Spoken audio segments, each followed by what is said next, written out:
चलो, good morning to all. Second chapter हमारा चल रहा है, ठीक है, प्रिंसिपल ऑफ मैनेजमेंट वाला, जिसमें हम लोग केस स्टडी डिस्कस कर रहे हैं। आज केस स्टडी डिस्कस करने वाले हैं। तो सबसे पहले हमारी केस स्टडी है, mister Ram started a small business with limited investment. ठीक है, मिस्टर राम ने एक छोटा बिजनेस स्टार्ट किया है, ठीक है, लिमिटेड इन्वेस्टमेंट के साथ में। He hired labour and them very less wages over the time with broad vision of Ram and hard work of his employees. ठीक है, लेबर को हायर किया है और बहुत कम वेजेस पे हायर किया है। ठीक है, राम का जो विज़न है, मतलब देखने का नज़रिया है, वो बहुत ब्रॉड है, मतलब कि बड़ा है, और हार्ड वर्क करवाना चाहता है वो एम्प्लॉयज़ के साथ में। The business started earning very good revenue, but with increase in earning capacity of company also Ram did not increase the wages and salaries of his employees। ठीक है, बिज़नेस अच्छा चल रहा है और रिवेन्यू अच्छी जनरेट हो रही है।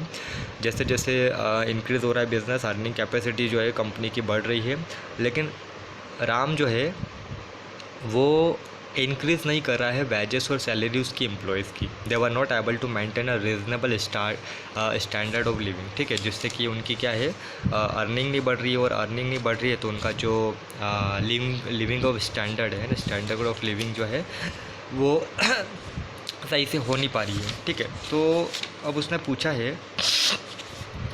कि identify the principal of management overlook by mister Ram. यहाँ पर कौन सा प्रिंसिपल ऑफ मैनेजमेंट लागू होता है जो कि ओवरलुक किया जा रहा है ना, जिसको अनदेखा किया जा रहा है मिस्टर राम के द्वारा। ठीक है, तो यहाँ पर हम लोग सैलरी और वेजेस की बात कर रहे हैं, तो हम लोगों का प्रिंसिपल ऑफ रेम्यूनरेशन जो है वो यहाँ पर फिट हो रहा है कि प्रिंसिपल ऑफ रेम्यूनरेशन है उसको भंग किया जा रहा है, ओवरलुक किया जा रहा है ना, अनदेखा किया जा रहा है मिस्टर राम के द्वारा। ठीक है, अगर आप एम्प्लॉय से हार्डवर्क चाहते हैं तो उनको उनकी कैपेसिटी के अनुसार उनको पे भी करना पड़ेगा, तो ये मिस्टर राम के द्वारा ओवरलुक किया जाता है, मतलब इग्नोर किया जा रहा है। ठीक है, सेकेंड हमारी केस स्टडी है, ABC limited is permit their sales to give discount up to 10% as per their discretion and credit to their regular customers। ABC limited ने इस चीज़ को परमिट किया है कि सेल्स में हम लोग क्या करेंगे, डिस्काउंट देंगे अप टू 10% तक, और क्रेडिट की फैसिलिटी देंगे जो कि रेगुलर कस्टमर है, मतलब कि उधारी है ना, उधारी फैसिलिटी हम लोग देंगे हमारे रेगुलर कस्टमर्स को। If the salesman wants to give more than 10% discount for special order then they have to take permission from top level.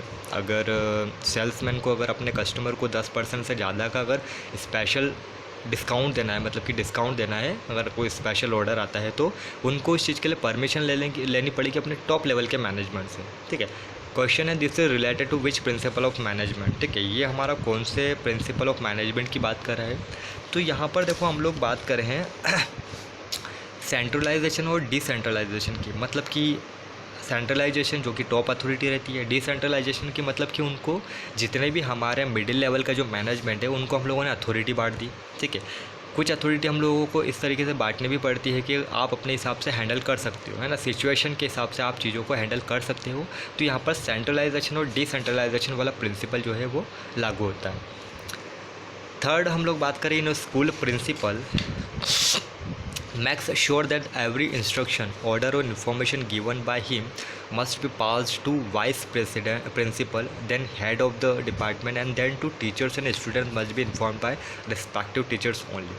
ठीक है, ये हमारी एक हिरार्की हो गई है कि स्कूल जो प्रिंसिपल है वो इस चीज़ के लिए श्योर करती है कि जो भी इंस्ट्रक्शन, जो भी ऑर्डर, जो भी इंफॉर्मेशन दी जाएगी पहले किसके थ्रू पास होगी, वाइस प्रिंसिपल के द्वारा, फिर हेड ऑफ डिपार्टमेंट के द्वारा, है ना, को दी जाएगी, फिर टीचर्स और रिलेटेड स्टूडेंट्स और जो भी रिस्पेक्टिव टीचर्स है, ठीक है, उन तक पहुँचेगी। He never allows teachers to directly communicate with him. ठीक है, उन्होंने इस चीज़ के लिए अलाउ नहीं किया है कि वो डायरेक्टली जो है टीचर से डायरेक्टली, प्रिंसिपल जो है डायरेक्टली टीचर से इस चीज़ के लिए मिले और इस चीज़ के लिए डिस्कस करे। तो state the principal of Henri Fayol followed by the school principal. यहाँ पर हम लोग किस चीज़ की बात कर रहे हैं। ठीक है, तो यहाँ पर उसने क्वेश्चन किया है, पहला क्वेश्चन है state the principal of Henri Fayol followed by the school principal. यहाँ पर हम लोग कौन सा प्रिंसिपल ऑफ मैनेजमेंट की बात करें, तो यहाँ पर हम लोग हिरार्की की बात करें, मतलब स्केलर चेन की बात करें। ठीक है, स्केलर चेन मतलब कि आप एक हिरार्की के रूप में काम कर रहे हो, पहले टॉप अथॉरिटी, उसके बाद में ठीक है मिडिल अथॉरिटी, मतलब फिर उसके बाद में नीचे जो वर्कर वगैरह, मतलब कि यहाँ अगर स्कूल की बात करें तो पहले स्कूल का प्रिंसिपल आ जाता है ना, या उसके ऊपर अगर हम लोग बात करें तो बोर्ड ऑफ डायरेक्टर्स है ना, जो हमारा डायरेक्टर्स है, उसके बाद प्रिंसिपल, उसके बाद vice principal, head of department, उसके बाद टीचर्स, स्टूडेंट्स वगैरह। तो ये एक हिरार्की चलती है जिसको हम लोग बोलते हैं स्केलर चेन, ठीक है। सेकेंड है in case of emergency which concept of scalar chain can be use by teachers to pass urgent message directly to principal. अगर इमरजेंसी होती है और उनको स्केलर चेन के कॉन्सेप्ट को नहीं अपनाते हुए डायरेक्टली जो टीचर है वो डायरेक्टली मैसेज जो है वो प्रिंसिपल तक पहुंचाए, तो यहाँ पर हम लोग कौन से कॉन्सेप्ट की बात करें, तो यहाँ पर हम लोग बात करें गैंग प्लैंक की, है ना। हम लोगों ने गैंग प्लैंक पढ़ा था कि गैंग प्लैंक में क्या होता है कि अगर दो एक ही लेवल के अगर मैनेजमेंट होता है, ठीक है, तो वो आपस में अगर कोई कम्युनिकेट करते हैं, ठीक है, बिना किसी स्केलर चेन के, तो वो हम लोग गैंग प्लैंक का नाम देते हैं उसको, ठीक है। तो यहाँ पर गैंग प्लैंक जो है वो लागू होता है कि डायरेक्टली जो टीचर्स है वो डायरेक्टली इमरजेंसी में टॉप अथॉरिटी, मतलब कि हमारे जो प्रिंसिपल है उस तक इन्फॉर्मेशन पहुँचा सकते हैं या फिर मैसेज जो है वो कन्वे कर सकते हैं।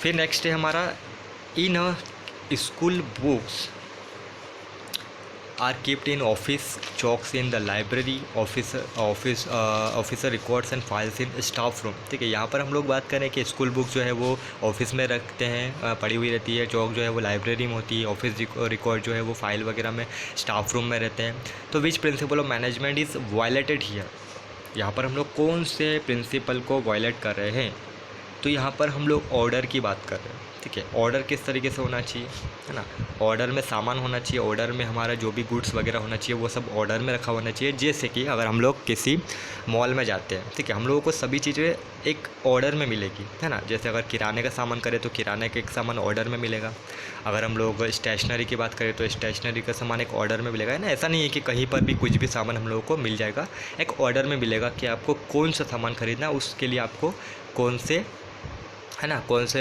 स्टोर में, कौन से पूरे मॉल में किस साइड में जाना है जहाँ पर आप लोगों को वो सामान मिलेगा। तो ये सारी चीज़ें जो है वो एक ऑर्डर में पड़ी हुई थी, तो यहाँ पर ऑर्डर जो है वो लागू नहीं हो रहा है, तो ऑर्डर प्रिंसिपल ऑफ ऑर्डर जो है ना, वो यहाँ पर लागू नहीं हो रहा है, उसको वायलेट किया जा रहा है। फिर लास्ट है Tina and Anshu completed their MBA startup working in multinational company at the same level. Tina और अंशु जो है वो उन्होंने अपना एमबीए कंप्लीट करके स्टार्ट कर दिया है वर्किंग मल्टीनेशनल कंपनी में, एमएनसीज में, सेम लेवल पर। बोथ आर वर्किंग हार्ड, दोनों हार्ड वर्क करते हैं। Anshu has the habit of backbiting and wrong reporting about his colleagues to impress the boss, ठीक है। अंशु की एक गलत आदत है कि वो अपने जो भी कलीग्स होते हैं, अपने जो भी बॉस होते हैं, उनको गलत वे में रिपोर्ट करती है ताकि वो इम्प्रेस हो सके। All the employees in the organisation know about it, है ना, सारे एम्प्लॉयज़ को पता है ये सारी चीज़ ऑर्गेनाइजेशन के अंदर। At the time of performance appraisal also टीनास performance was rated better than Anshu, ठीक है। तो जब हम लोग बात करें टीना और अंशु की, तो जब परफॉर्मेंस अप्रेजल मतलब कि जब टाइम आता है कि किसको प्रमोट करना है, किसको डिमोट करना है, किसकी सैलरी बढ़ानी है, तो ये सारी चीज़ें जब होती है, परफॉर्मेंस अप्राइजल होता है, तो दोनों को रेट किया गया, मतलब कि अंशु को भी और टीना को भी। तो अंशु को जो है टीना को जो है वो ज़्यादा रेट दिया गया, मतलब कि ज़्यादा, है ना, रेटिंग दी गई है अंशु के बजाय। तो even then their boss decided to promote Anshu starting that being a female Tina will not be able to handle the complications of higher post, ठीक है। लेकिन, है ना, रेट हम लोगों ने टीना को ज़्यादा दिया गया है, लेकिन फिर भी बॉस जो है, जो भी हमारे हायर अथॉरिटी है, उन्होंने प्रमोट किसको किया, अंशु को, है ना। Tina will not able to handle the complications of higher post, है ना। उन्होंने ये देखा है कि टीना जो है वो हायर जो भी कॉम्प्लिकेशंस होती है वो हायर पोस्ट पे रहते हुए उसको हैंडल नहीं कर पाएगी। तो identify and explain the principal of management that was not followed by this company. कौन से प्रिंसिपल को यहाँ वो वायलेट किया जा रहा है, कौन से प्रिंसिपल को इग्नोर किया जा रहा है, यहाँ पर हम लोगों को बताना है, ठीक है।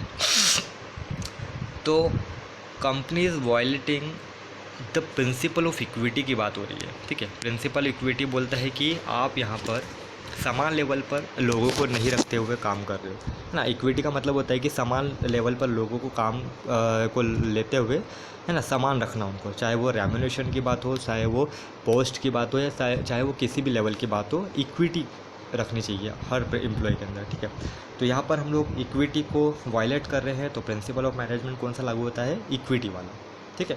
तो यहाँ तक हम लोगों ने केस स्टडी पढ़ी, आगे और हम लोग केस स्टडी पढ़ेंगे। यहाँ तक अगर किसी को कोई भी प्रॉब्लम आती है तो वो हम लोग फिर उसको डिस्कस करेंगे, ठीक है।